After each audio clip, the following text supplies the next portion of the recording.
নমস্কার বন্ধুরা, Rina's cooking with নেচারে আপনাদের সবাইকে স্বাগত।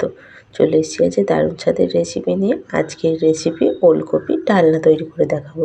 সম্পূর্ণ নিরামিষ পদ্ধতিতে তৈরি করে দেখাবো।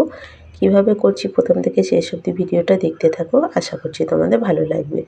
তার জন্য এখানে 500 গ্রাম ওলকপি নিয়েছি। ওলকপির খোসাগুলো প্রথমে ছাড়িয়ে নেব। ওলকপির খোসা ছাড়িয়ে নিয়েছি আর ওলকপিটা করবো আলু দিয়ে। ওলকপিটা খোসা ছাড়িয়ে 2 টুকরো করে নিয়েছি। ওলকপিগুলো এবার ছোট ছোট টুকরো করে কেটে নেব। তোমরা তোমাদের পছন্দ মতো সাইজের করে কেটে নিতে পারো। আমি প্রথমে এইভাবে লম্বা লম্বা করে কেটে নিলাম। কেটে নেওয়ার পরে এইগুলো ছোট ছোট মাঝখান থেকে টুকরো করে নেব। এইভাবে দেখো ছোট টুকরো করে কেটে নেব। তোমরা তোমাদের পছন্দ মতো সাইজের করে কেটে নিতে পারো। যে আলুগুলো ছিল আলুটাকেও একই রকমভাবে কেটে নিচ্ছি। এই রেসিপিটা একবার হলেও বাড়িতে বানিয়ে খেয়ে দেখতে পারো। রুটি বা ভাতের সঙ্গে খেতে কিন্তু দুর্দান্ত লাগে। ওলকপি আর আলু কাটা হয়ে গেছে। কড়ার মধ্যে তেল দিয়ে দিলাম। সর্ষের তেলটা ভালো করে গরম করে নিয়েছি। কেটে রাখা ওলকপি আর আলুগুলো দিয়ে দিলাম। ওলকপি আর আলুগুলো দিয়ে ভালো করে একটুখানি ভেজে নিতে হবে। ওলকপি হালকা লাল করে ভেজে নিয়েছি। ওলকপিগুলো ভাজা হয়ে গেছে। এগুলো এবার তুলে নিচ্ছি। কড়ার মধ্যে অল্প তেল আছে, এর মধ্যে আরেকটু দিচ্ছি সর্ষের তেল। তেল ভালো করে গরম করে নিয়েছি। এর মধ্যে এবার ফোড়ন দিয়ে নেব। ফোড়নে দিচ্ছি একটা তেজপাতা, একটা শুকনো লঙ্কা আর অল্প দিচ্ছি একটুখানি গোটা জিরে। ফোড়নটা খুব ভালো করে প্রথমে ভেজে নিতে হবে। ফোড়ন থেকে যতক্ষণ না সুন্দর একটা গন্ধ বেরোচ্ছে ততক্ষণ ফোড়নটা ভেজে নিতে হবে। ফোড়নটা ভেজে নেওয়ার পর এর মধ্যে দিয়ে দিলাম একটা কেটে রাখা টমেটো। টমেটো কুচিটা হালকা করে ভেজে নিয়েছি। দিয়ে দিলাম এখানে আদাটা দিয়েও টমেটোর সঙ্গে ভালো করে একটু ভেজে নিতে হবে। এটা আমি নিরামিষ তৈরি করছি, তোমরা চাইলে এটা পেঁয়াজ রসুন দিয়েও তৈরি করতে পারো। আদা টমেটোটা ভাজা হয়ে গেছে। এর মধ্যে কিছু শুকনো উপকরণ দেবো। উপকরণের মধ্যে দিলাম প্রথমে হলুদ গুঁড়ো, তারপর দিলাম ধনের গুঁড়ো, অল্প দিলাম একটুখানি জিরের গুঁড়ো।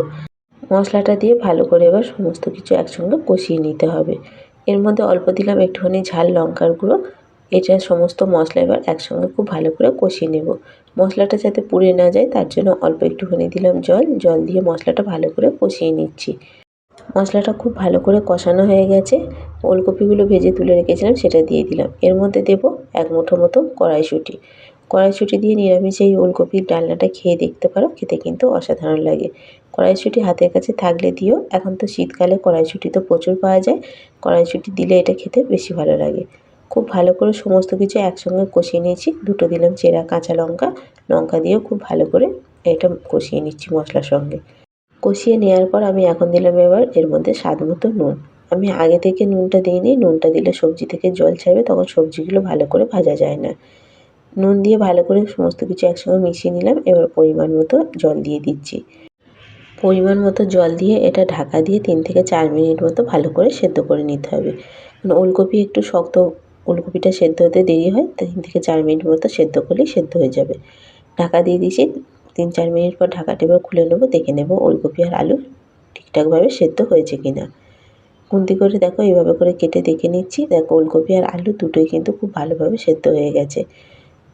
এর মধ্যে এবার নামানোর আগে অল্প দিলাম একটুখানি চিনি, যেহেতু নিরামিষ রান্না অল্প একটু মিষ্টি মিষ্টি খেতে বেশি ভালো লাগে। আর অল্প দিলাম একটুখানি গরম মশলার গুঁড়ো।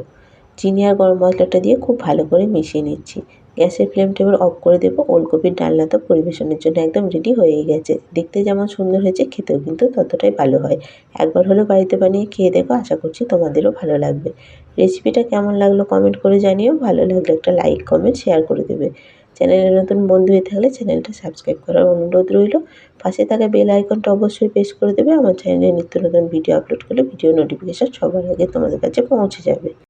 ফিরে আসবো আবার অন্য কোনো রেসিপি নিয়ে। সম্পূর্ণ ভিডিওটা দেখার জন্য অসংখ্য ধন্যবাদ।